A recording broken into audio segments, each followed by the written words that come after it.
today we're looking at multiplying and dividing fractions. And so before we start the algebraic fractions, let's go back to basic fractions.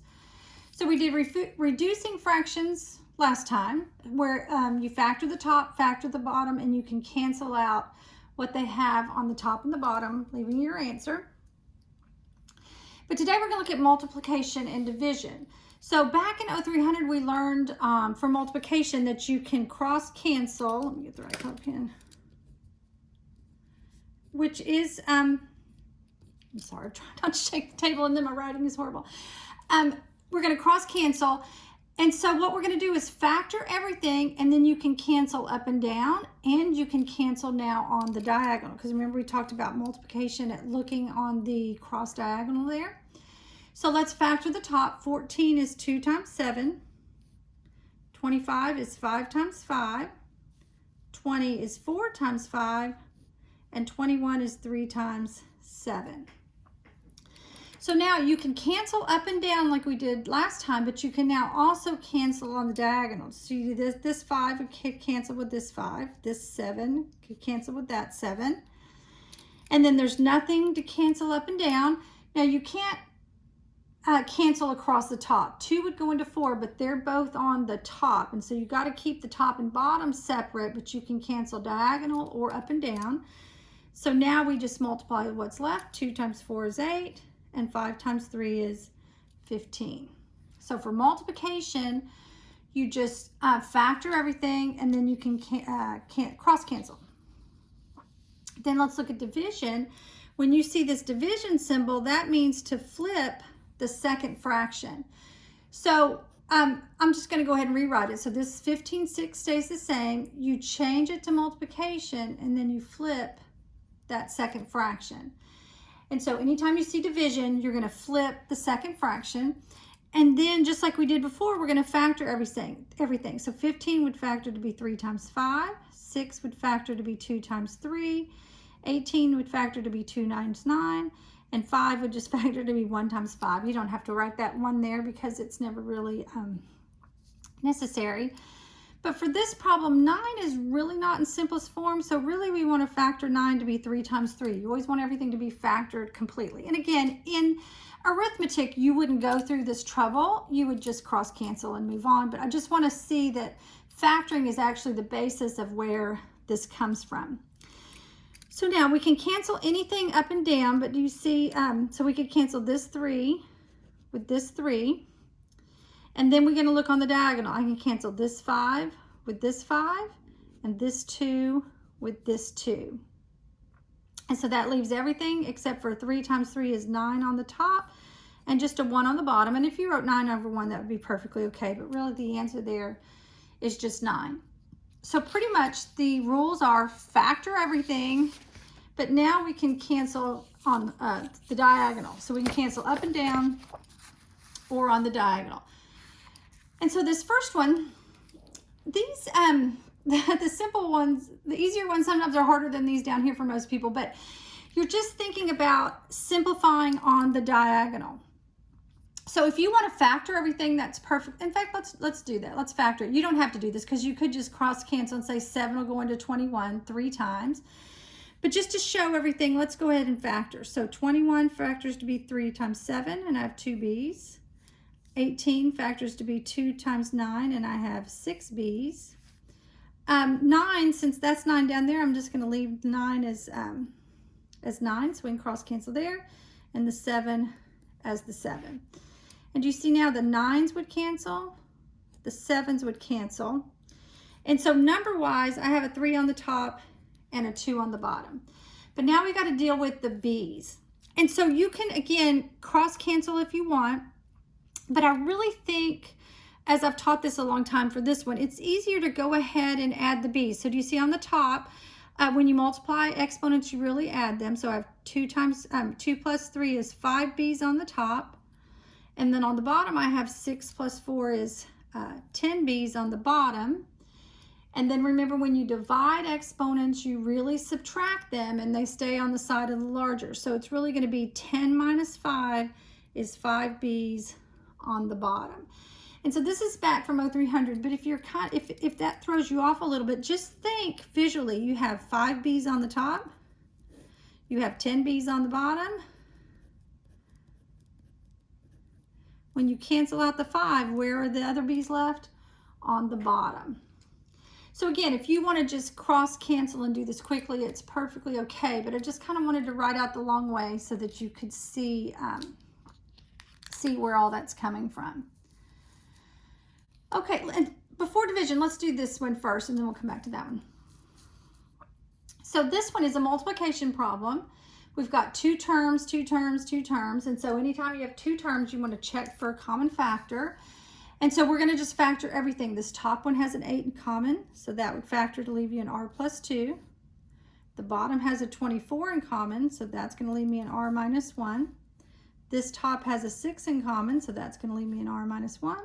And the bottom has a 3 in common, leaving me an r plus 2. So that was 5.1. Again, if you can't factor, you've got to go study the factoring so that you can get this down, because you should be getting to where you can factor pretty quickly.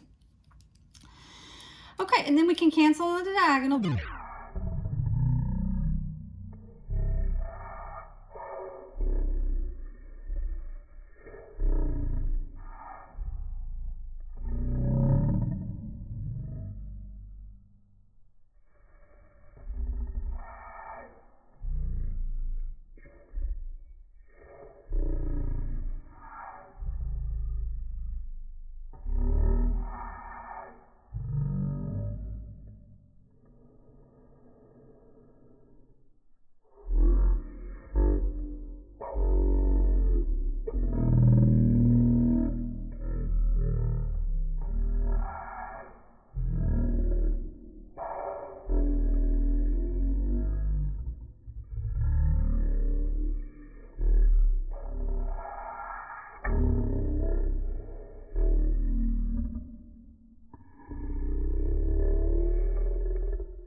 Okay, now let's go look at this one up here. And so now we're dividing, which means we've got to flip that second fraction and make it a multiplication problem. And you can rewrite it if you want to, but I really think it's easier just to kind of factor as you go and flip it on the second one.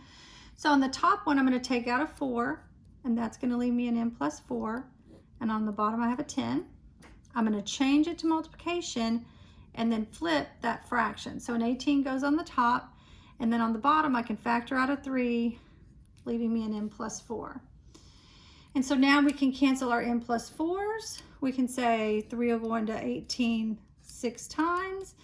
And then here we've got a 4 and a 10, so really 2 will go into both of those. So you can say 4 will go into 2 times. 2 will go into 4 2 times, 2 will go into 10 5 times. So on the top, we have a 2 and a 6. So remember, we're multiplying. So we say 2 times 6 is 12 on the top, 5 on the bottom. And you can just leave it an improper fraction.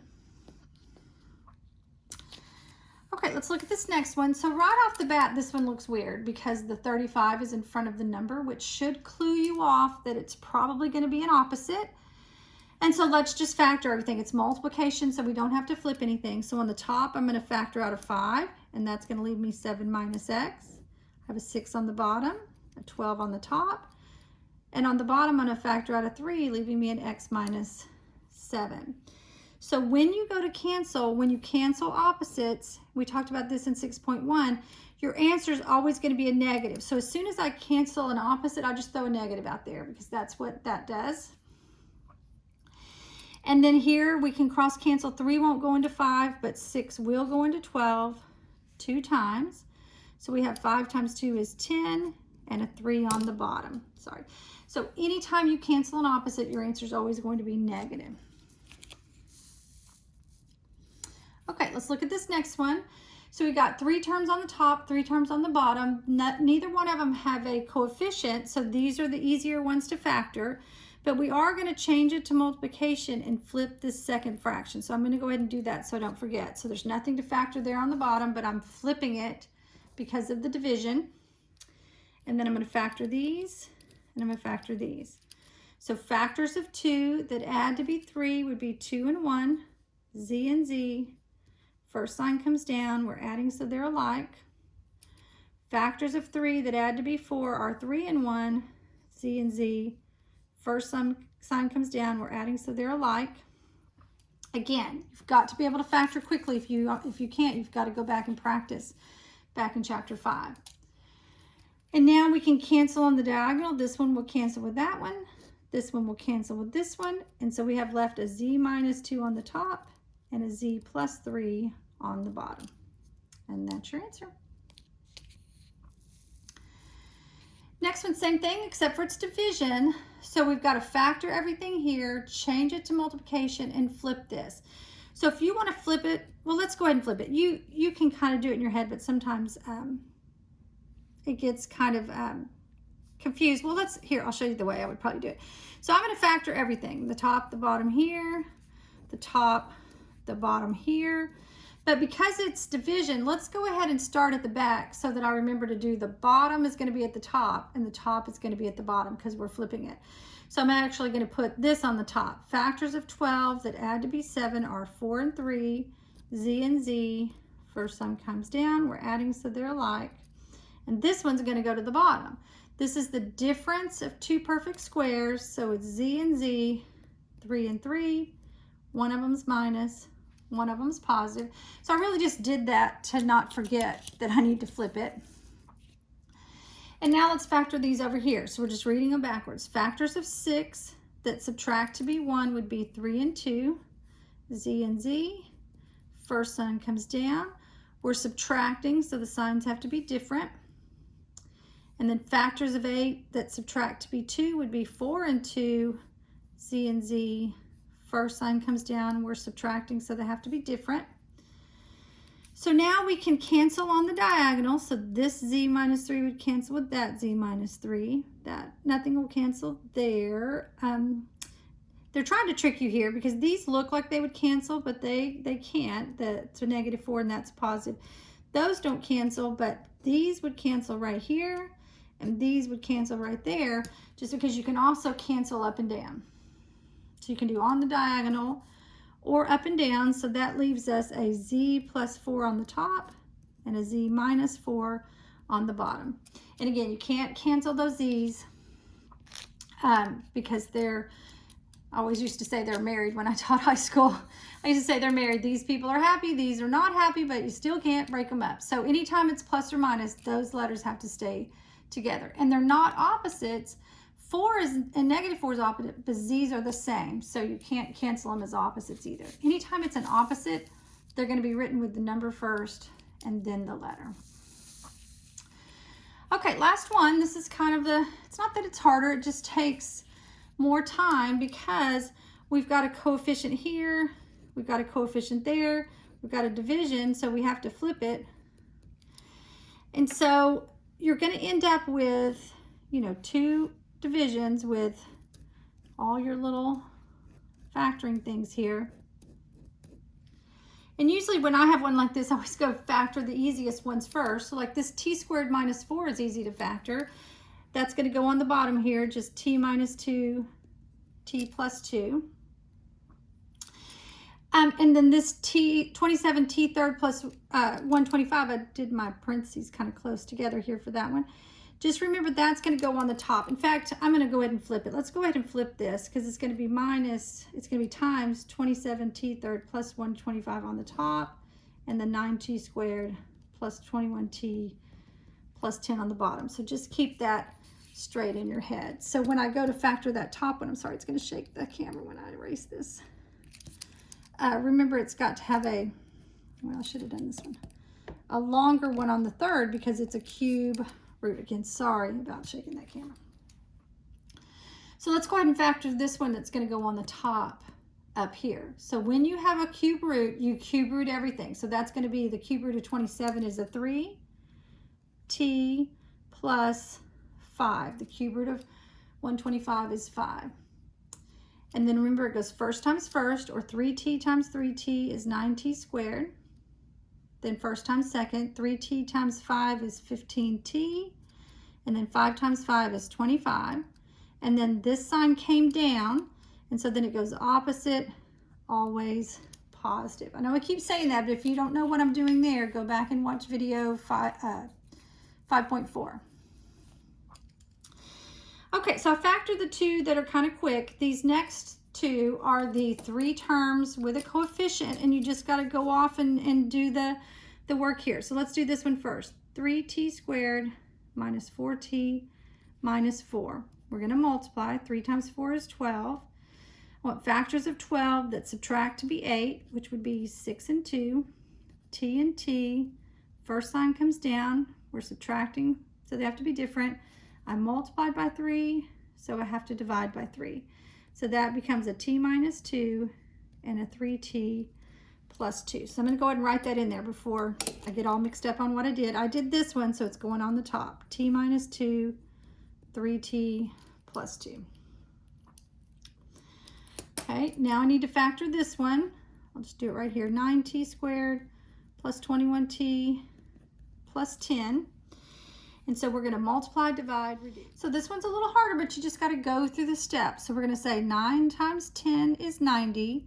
And I want factors of 90 that add to be 21. So this one is a little bit harder. And so if you don't know what it is right off the bat, just list your numbers. 1, 2, 3, 4, 5, 6, and so on. And then divide. So 90 divided by 1 is 90. 90 divided by 2 is 45. 90 divided by 3 is 30. 90 divided by 4 is a decimal, so that doesn't work. 90 divided by 5 is 18. 90 divided by 6 is 15. And you see that's the one that adds to be 21. And so truthfully, you can just kind of guess till you get there, but I've just learned I would write this list out myself, just because as you're thinking it, you might as well write it down so that you've got, you know, your thoughts there with you. So the factors of 90 that add to be 21 are 6 and 15. So we're going to go to our parentheses, largest, smallest, t and t. First sign comes down. We're adding so they're alike. We multiply by 9, so we're dividing by 9, and then we reduce the fraction. So this one's really just about as hard as it can get as far as factoring. But hopefully with these little steps, it's not that bad. So I'm going to reduce 15/9 by dividing by 3. So that would be a 5/3. And then t plus 6/9, I can divide both those by 3 by leaving a 2/3. And then the bottom comes to the front. But I'm going to go ahead and write it over here. So this becomes a, what's wrong color? A 3t plus 5 and a 3t plus 2. So I factored it all, and I know it takes a little bit of time, but you know, you won't have as many problems on your test for this one because I know it takes time there. And now we're going to cancel on the diagonal. That would cancel with that one. Oh, no, I canceled the wrong one. That one would cancel with that one, and this one would cancel with this one. Sorry about that. The t minus 2's would cancel. And so what I have left is a 9t squared minus 15t plus 25 on the top and a t plus 2 on the bottom. So that one's about as hard as it gets. But again, if you can't factor, you've got to go back and practice. So I've tried to make sure that you've got everything factoring. And it's written in all the directions, and it's written in the online with the practice problems. But you've got to show all your work to receive full credit, and I want you showing them the way that I'm teaching them, especially for the virtual students, because I know there's apps and all kinds of things that'll factor these out for you. I want you factoring them because when you get to college algebra, you might not be virtual. Okay, so you're ready for 6.2 practice problems.